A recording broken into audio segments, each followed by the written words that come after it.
Isang pasahero na Guinness World Record holder pa ay hindi pinayagang makapasok sa Dubai Airport at banned siya dito sa United Arab Emirates dahil sa itsura nito at pagkakaugnay nito sa black magic na mahigpit na pinagbabawal sa UAE. World's most pierced man denied entry to Dubai. German IT specialist Rolf Buchholz, who made it into the Guinness Book of World Records in 2010 for being the world's most pierced man, was barred from entering Dubai last Saturday. Apparently his 2 horns, forked tongue, and the 158 piercings on his lips was a tiny bit too much for even the most liberal emirate in the UAE. If they only knew he had 278 additional piercings around his mini Buchholz. Buchholz told the Associated Press he made it through immigration, but was stopped before he reached customs. Though immigration officers did not provide a clear reason for stopping him, Buchholz tweeted that they thought he practiced black magic.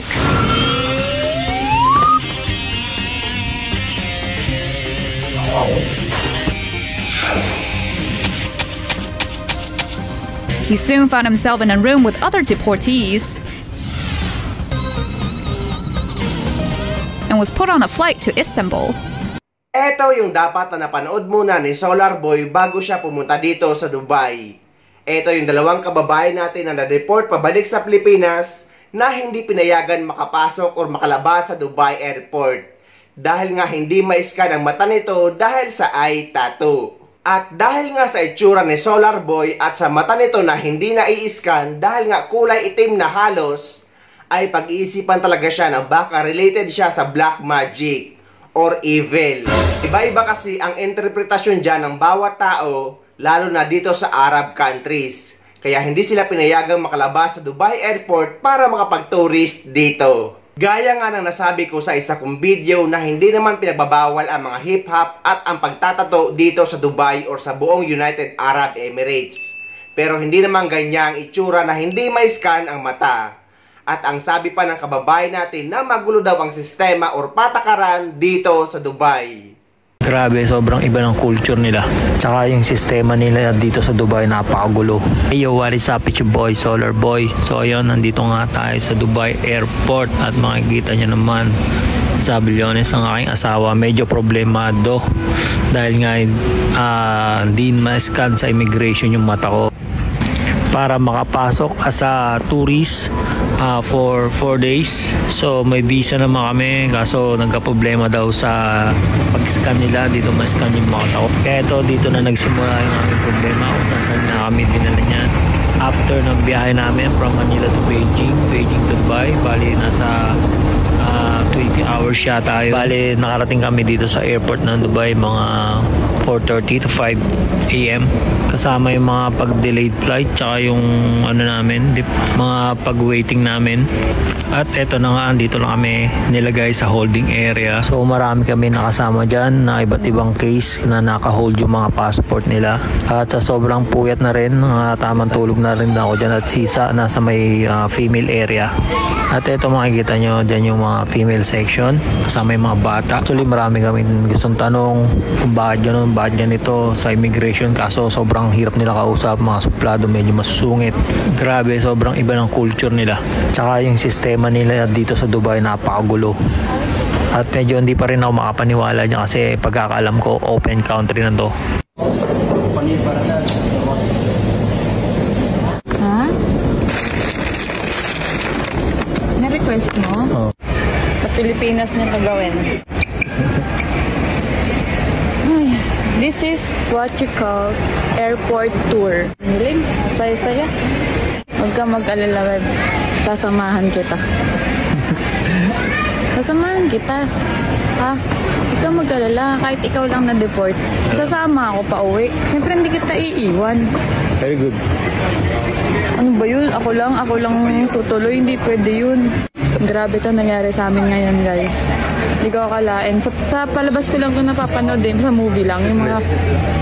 Yung mga nahuhold sa isang kwarto na sobrang tagal. Tapos pinagpasapasahan yung passport namin. Grabe. Goodbye, Dubai. Ba't nga ba?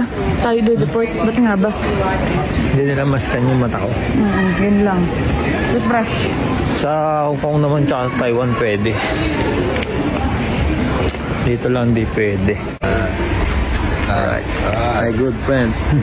So ayun, may naging tropa nga tayo dyan kasama natin sa holding area at pinapaliwanag niya nga yung sa kaibigan niya nakalusot naman kahit may eyeball tattoo. Then at baka daw hindi lang talaga ako trip nung immigration. At sinabi ko rin sa kanya na parang okay naman yung eye scan ko. At parang hindi lang talaga ako trip papasukin ng immigration. At eto kahit paano in-enjoy na lang namin yung duty free dito, kung ano mga bagay na pwede namin enjoy kahit hindi kami nakalabas ng Dubai. Actually si Sabillones, yung asawa ko, pwede siyang lumabas pero mas pinili niyang makasama ako. Sabi nga namin mas magiging mahirap sa amin pagka magkahiwalay kami. Kaya naman kahit naging palaboy kami dito sa airport sa Dubai, masaya kami dyan. Ligo, basta masarap pagkain. At nalaman nga namin na hindi nila naasikaso yung flight namin pabalik agad ng Pinas. Kaya nga dito muna kami matutulog sa sofa ngayong gabi. At napakalamig nga dyan kaya maaga rin ako nagising at nag-almusal. Kaya naman wala kami magagawa dyan kundi puro pass your paper dyan para sa aming pagkain. Meron pala sila veggie Day burger 3. sa McDo. Day 3 at Dubai Airport. No ligo, no toothbrush. Bagong palit ang medyas Yeah. at panty. Yeah. Pag-asos pa. Ano ba nangyari ko? Ba't hindi ako pinapasok? Ang tawag doon na ako na Discrimination. hindi na Totoo naman eh. Totoo naman eh.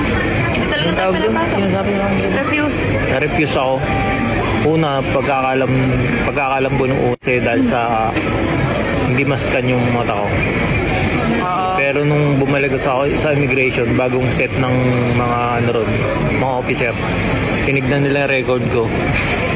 Binasa nila doon na refuse daw pala ako. Sabi ko kasi baka pwedeng i-rescan yung mata ko. Baka kung yun lang ang problema, pwede Then rescan. nag-refuse sila na itry kasi nga daw dahil na daw pala sa tattoo mo. Oo. Ayaw na nilang itry mag-scan kasi nga yung tattoo mo na yung problema, hindi lang yung mata mo. At after niya, nag-decide kami na humanap ng maayos na matutulugan. Tsaka makaligo na rin ng matindi.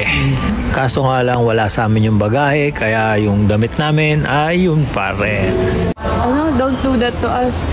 Mga pag-away na talaga ako eh. Grabe, oo nga. Oo nga. Parang kanina naghihintay kami sa migration dito sa China. We have a 7-hour flight. We didn't eat anything. They don't give us food in the airplane. Uy, pareho tayo. So, wala Oo, ganun. pareho tayo. Ako Tapos, naman. sabi ko we need to eat now. What's happening? It took so long. We didn't do anything wrong in Dubai. Pareho tayo nang naisip. Ako naman, why are you why are you keep us waiting here, ganyan. Tapos, Dubai treat us like immigrants and criminals who didn't do anything. Parang nagbabatrip na ako. Why are you doing this to my husband? We just want to visit Dubai and we want to tour, ganyan. Tapos why Dubai treat us garbage there in the airport, mga ganyan. Kaya ang lesson dito ay bago kayo pumunta sa isang bansa para mag-travel or mag-tourist, ay mag-research muna kayo lalo na ng mga pinagbabawal. Hindi yung sisisihin nyo pa ang sistema or patakaran sa Dubai Airport.